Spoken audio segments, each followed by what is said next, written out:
Life on the road has its own rhythm, a melody of freedom and solitude that I've grown accustomed to. But one night, parked at a lakeside campground, I discovered that some melodies can turn into haunting tunes when darkness falls. I had been traveling through the Midwest, chasing the last warm days of autumn before winter set in.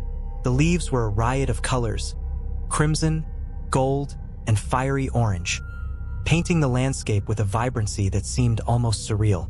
After hours of driving, I stumbled upon a secluded campground nestled beside a tranquil lake, its surface mirroring the kaleidoscope of fall foliage.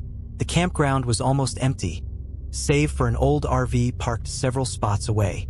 I chose a site close to the water, where the gentle lapping of waves against the shore would serenade me to sleep. The air was crisp, carrying the earthy scent of damp leaves and pine. As the sun dipped below the horizon, casting a warm glow across the sky, I decided to make the most of the evening. I set up a small grill outside the van, laying out ingredients for a simple dinner: grilled vegetables and a steak. The sizzle of food hitting the hot grates mingled with the distant calls of loons, creating a symphony that only nature could compose. I poured myself a glass of red wine and sat in a foldable chair, watching as the sky transitioned from fiery orange to a deep, star-studded black. After dinner, feeling content and a little tipsy, I pulled out my guitar. Strumming softly, I played familiar tunes, my voice joining the chorus of night sounds. The music felt alive, resonating with the surroundings, each note dancing over the water's surface. It was one of those perfect moments that make van life worth every challenge. As the night deepened, the temperature dropped, and I retreated into the warmth of the van. I wrapped myself in a cozy blanket, scrolling through my favorite streaming service in search of a movie. Settling on a light-hearted comedy, I let the laughter and banter of the characters wash over me, a comforting backdrop to the solitude. Halfway through the movie, the van's interior lights flickered. It was brief, almost imperceptible, but enough to catch my attention. I glanced up, furrowing my brow. Electrical issues were the bane of van life, but I had recently overhauled my system and hadn't encountered any problems since. Shrugging it off as a minor glitch, I returned to the movie. But a few minutes later, the lights flickered again, this time more noticeably.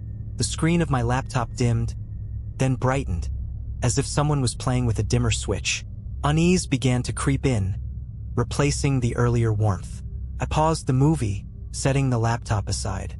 The van was silent, save for the faint hum of the fridge.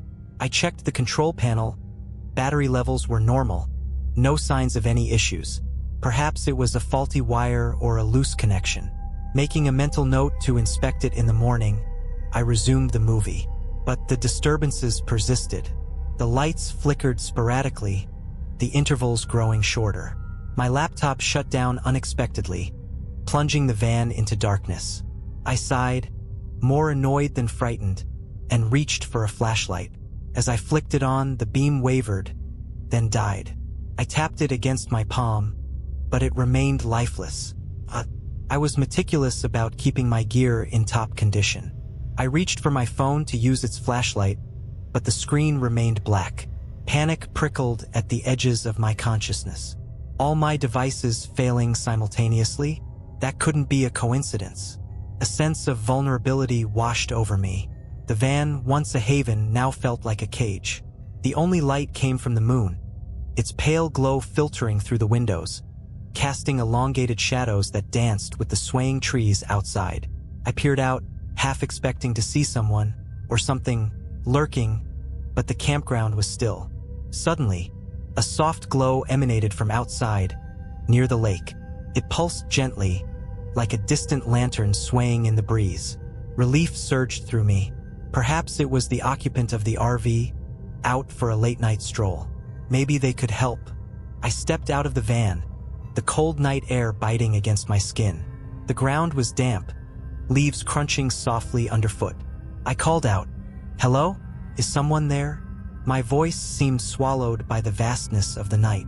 The light continued to pulse, drawing me towards it. As I approached, I realized it wasn't a lantern. It hovered a few feet above the ground, ethereal and mesmerizing. It danced, weaving between the trees, beckoning. Logic battled curiosity. Every instinct screamed at me to return to the safety of the van, but an inexplicable pull urged me forward. The closer I got, the more entranced I became.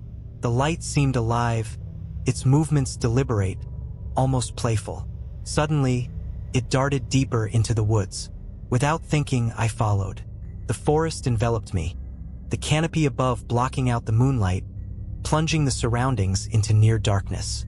The glowing orb was my only guide, its light casting eerie shadows that played tricks on my eyes. The sounds of the campground faded, replaced by the rustling of leaves and distant nocturnal calls. Deeper and deeper I ventured, the cold seeping into my bones. The light always remained just out of reach, teasing. Realization dawned. I was far from the van, alone in the woods, chasing an impossible phenomenon. Fear gripped me. I stopped in my tracks, heart pounding. The light paused, as if sensing my hesitation, then began to approach. Closer and closer it came, its glow intensifying, illuminating the surrounding trees. Within the light, shapes began to form. Faces, distorted and sorrowful. Whispers filled the air, incomprehensible yet filled with emotion. The weight of countless eyes bore down on me, each pleading, each desperate. Paralyzed, I stood rooted to the spot as the orb enveloped me. Memories not my own flooded my mind. Visions of the lake, of people laughing, then screaming. A boat capsizing, hands reaching out, the cold embrace of water.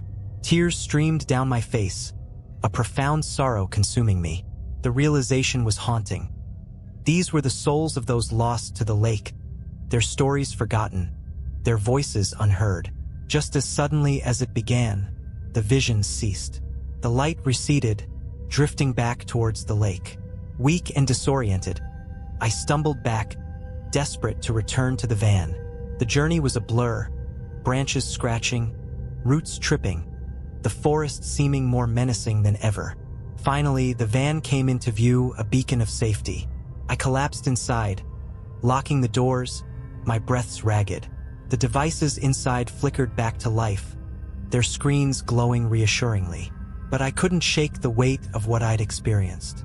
The next morning, as the sun bathed the campground in warm light, I noticed the old RV's owner, a grizzled man with kind eyes, sitting by a campfire.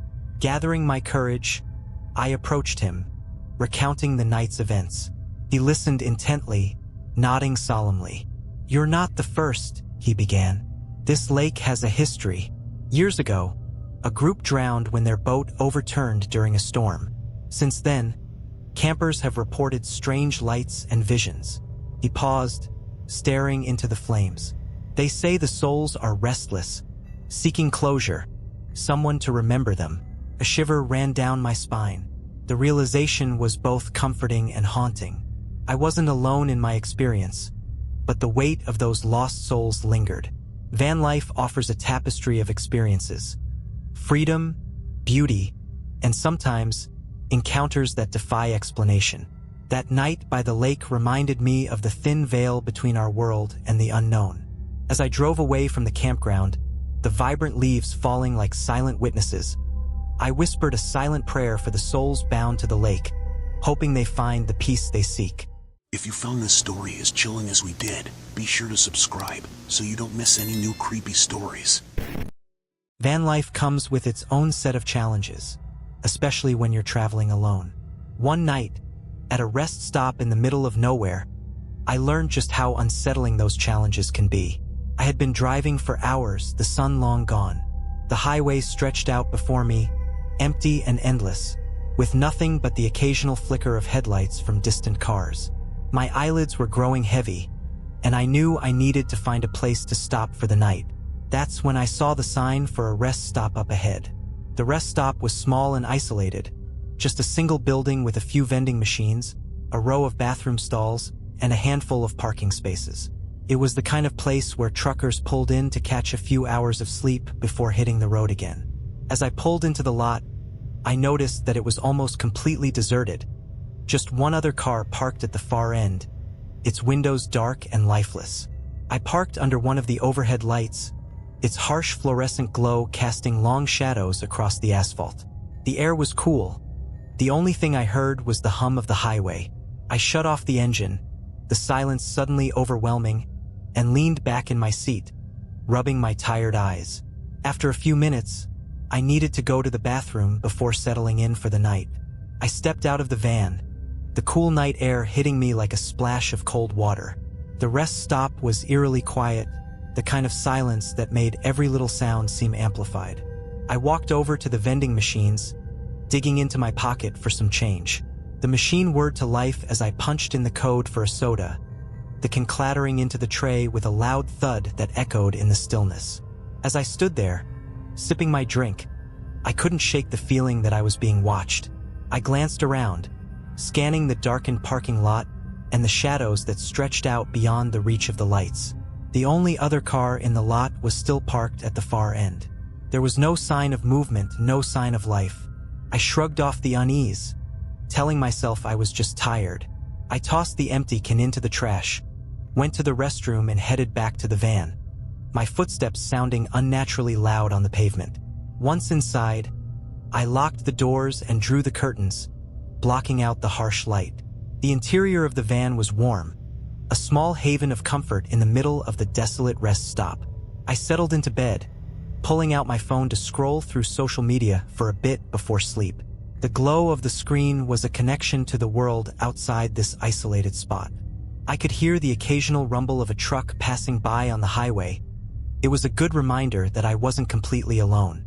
After a while, I set my phone aside, ready to drift off to sleep.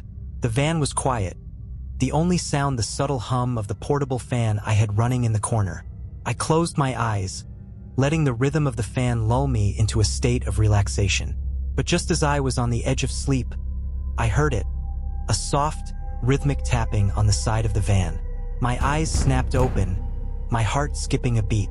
I lay there, perfectly still, straining to hear. The tapping came again, louder this time, more deliberate. Fear surged through me. Was it a person? Someone playing a prank?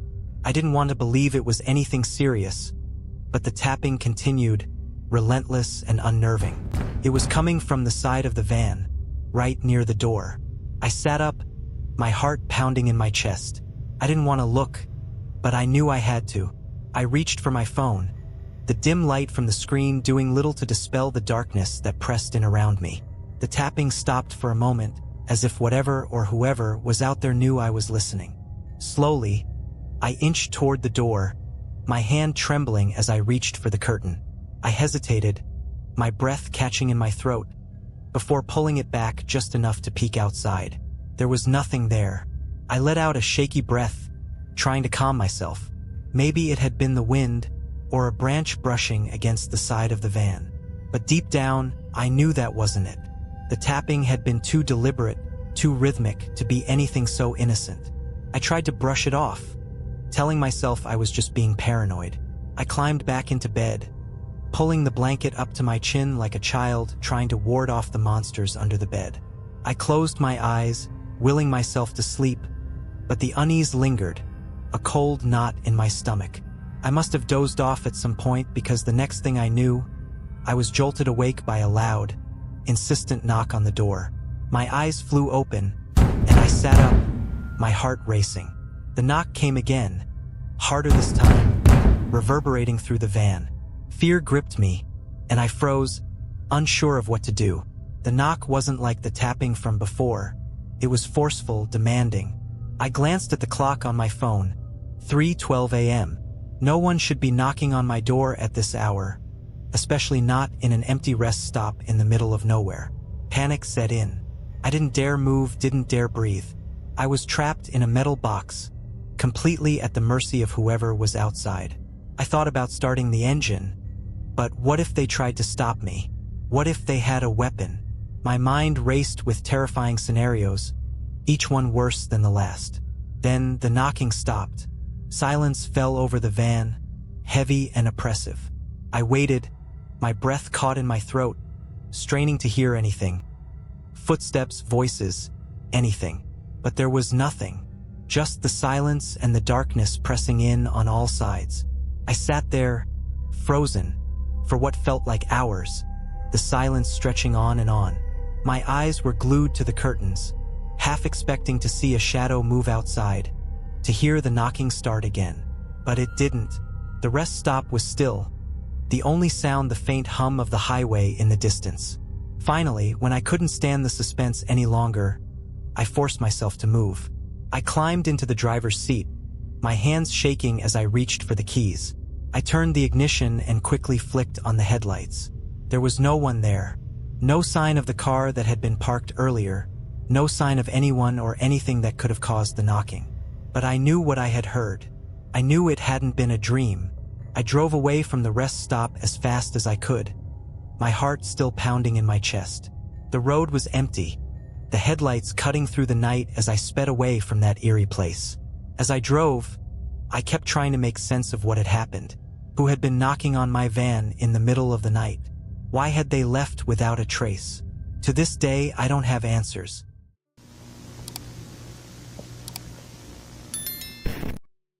The open road has always called to me, the idea of driving into the horizon with nothing but the vast landscape around me.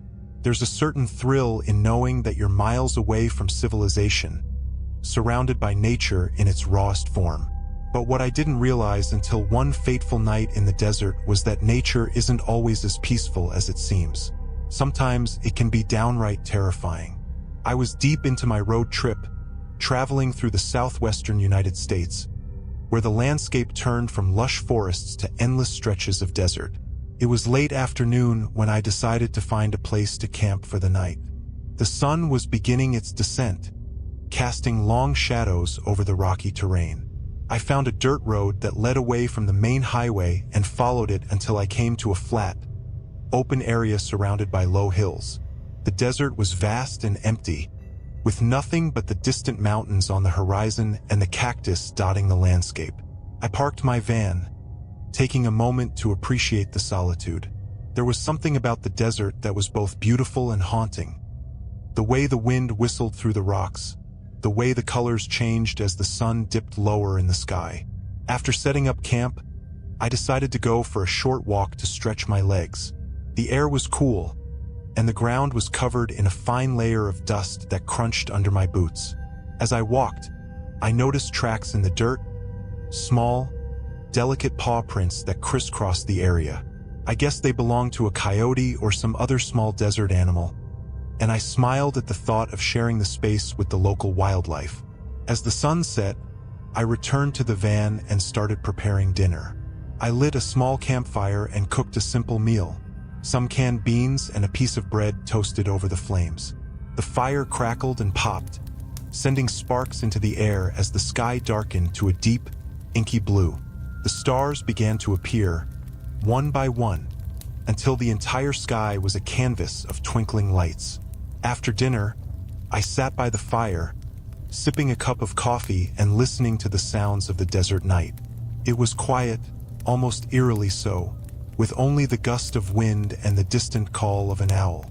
I felt a deep sense of peace, the kind that only comes when you're completely alone in nature. As I sat there, enjoying the warmth of the fire, I began to hear something, a faint rustling in the distance. At first, I thought it was just the wind, but the sound grew louder, more distinct. It was the sound of something moving through the brush, something bigger than a small animal. I turned my head, trying to pinpoint the source of the noise, but the darkness made it impossible to see anything beyond the glow of the fire. My heart began to beat a little faster, but I told myself it was nothing to worry about. The desert was full of creatures. Rabbits, coyotes, maybe even a deer. Whatever it was, it would probably just move on. But the rustling was drawing closer. The sound of movement grew louder, and now I could hear the crunch of footsteps on the rocky ground. I stood up, my heart pounding in my chest as I grabbed the flashlight from the van and aimed it toward the noise. The beam of light cut through the darkness, revealing the barren landscape, but there was nothing there, just rocks and sand, undisturbed. I took a deep breath, trying to calm myself. It's just an animal, I whispered to myself, though my voice sounded shaky in the silence. I walked a few steps away from the fire, shining the flashlight around in a wide arc, but there was still nothing. The desert was empty, but the feeling of being watched wouldn't go away. I decided it was time to call it a night. I doused the campfire, the embers hissing as they were extinguished, and climbed into the van. As I closed the door behind me, the silence pressed in, heavy and suffocating.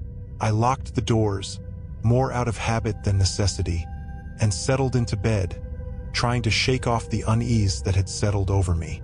But just as I was starting to drift off to sleep, I heard it again, the rustling closer this time, followed by a low growl that sent a chill down my spine.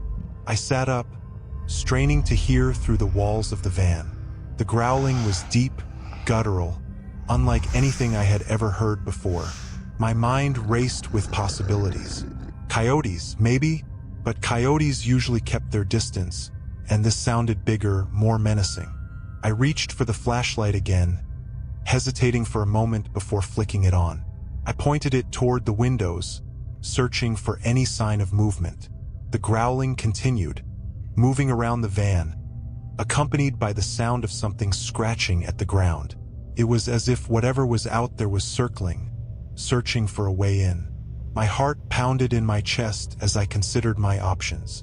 Should I stay put and hope it went away, or should I try to scare it off? Before I could decide, there was a loud thump on the side of the van, followed by a series of rapid, heavy footsteps. I jumped, the flashlight slipping from my hand and clattering to the floor. I scrambled to pick it up, my hands shaking, as I tried to keep the panic at bay. I didn't want to go outside. The thought of facing whatever was out there filled me with dread. But staying inside, trapped and unable to see what was happening, was just as terrifying. I took a deep breath and slowly opened one of the side windows, just enough to shine the flashlight outside. The beam of light revealing a pair of glowing eyes staring back at me. My breath caught in my throat as I realized they were too high off the ground to belong to any small animal. The eyes were large, reflecting the light in an unnatural way, and they didn't blink. I froze, my mind racing as I tried to make sense of what I was seeing. The creature stood there, unmoving, its eyes locked onto mine. I couldn't see its body clearly, but I could make out the outline of something large and hunched over, its silhouette barely visible in the dim light. I slammed the window shut, my hands trembling as I backed away. The growling resumed, louder and more aggressive, as the creature began to scratch at the side of the van, its claws raking against the metal with a sound that made my skin crawl. I knew I had to get out of there. I grabbed the keys and jumped into the driver's seat, turning the key in the ignition. The engine roared to life, and I floored the gas pedal, the van lurching forward as I tore away from the campsite. The growling faded into the distance, but I didn't stop. I didn't even look back. I drove for miles, not caring where I was going, as long as it was away from that place. My mind raced with questions. What was that thing? Was it some kind of animal, or something else entirely? I had no answers, and the more I thought about it, the less sense it made. Finally, I reached a small town and pulled into a well-lit gas station, my hands still shaking as I parked the van. I sat there for a long time, trying to calm down, but the image of those glowing eyes wouldn't leave my mind. I considered reporting what I had seen, but what could I say? That I had been stalked by some creature in the middle of the desert? Who would believe me? In the end, I decided to keep it to myself, hoping that the memory would fade with time. But it hasn't. I'm sharing this story to warn as many people as possible that nature is full of mysteries, and that sometimes we are not as alone as we think. If you're ever out there, camping under the stars, be aware of your surroundings. And my advice is simple. Don't stick around to find out what it wants.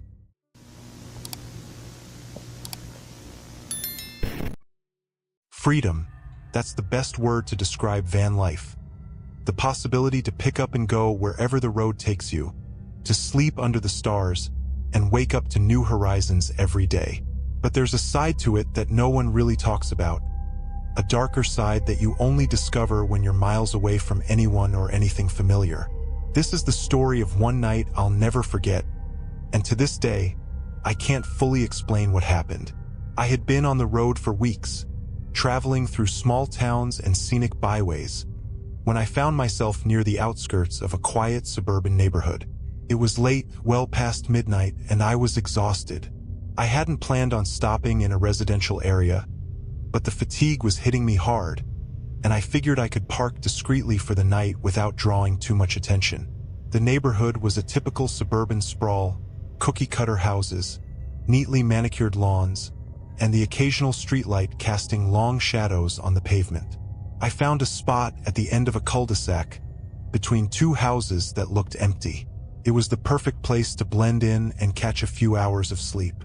After parking, I locked the doors and settled into the back of my van. The cozy interior was a familiar comfort: soft blankets, dim string lights, and the faint scent of cedarwood from an air freshener I'd hung by the window. I changed into my pajamas, crawled under my warm blanket, and let out a sigh of relief as I sank into the mattress. I had just started to drift off when I heard a soft thud, like something hitting the side of the van. My eyes snapped open, and I held my breath, listening. The sound was faint, almost imperceptible, but it was there. I told myself it was probably just a branch or maybe a stray cat, but the unease in my gut told me otherwise. For a few minutes, everything was quiet again, and I began to relax. But just as I was about to close my eyes, the sound came again, this time louder, like a deliberate knock. I sat up, my heart racing. The van was completely still, the only light coming from the faint glow of the streetlight filtering through the curtains. I reached for my phone and checked the time, 2:17 a.m. Too late for any normal activity, especially in a sleepy neighborhood like this. I considered peeking out the window, but the thought of what I might see kept me frozen in place. To calm my nerves, I decided to distract myself. I grabbed my laptop from the foot of the bed and opened it, the screen casting a soft blue light in the darkness.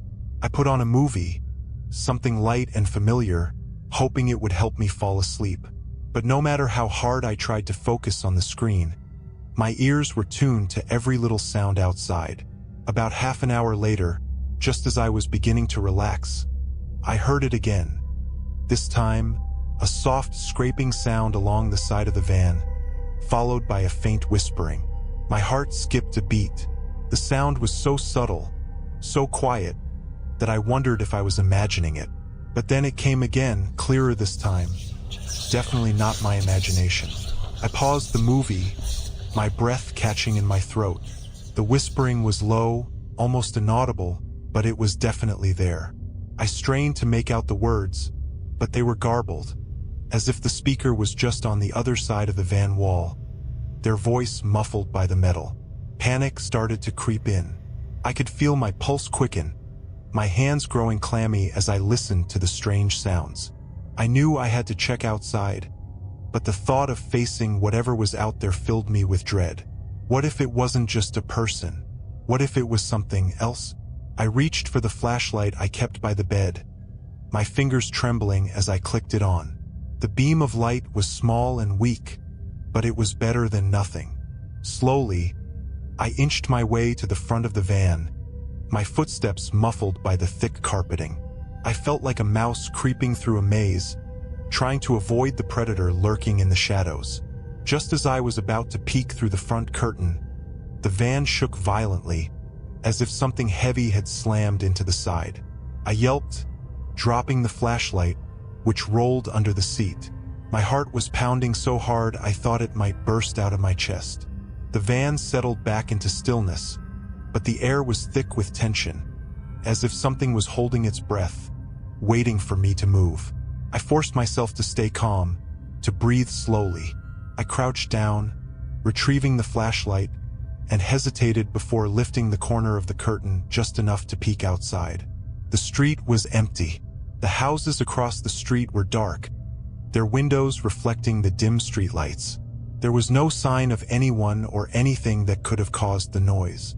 As I lowered the curtain, I caught a glimpse of something in the rearview mirror, something moving at the edge of the light. I whipped around, but there was nothing there. The darkness outside was complete, a void that swallowed everything beyond the reach of the streetlight. I decided I couldn't just sit there, waiting for whatever was outside to make the next move. I had to do something. Gathering what little courage I had left, I climbed into the driver's seat and turned the key in the ignition. The engine turned on, and the headlights illuminating the street ahead.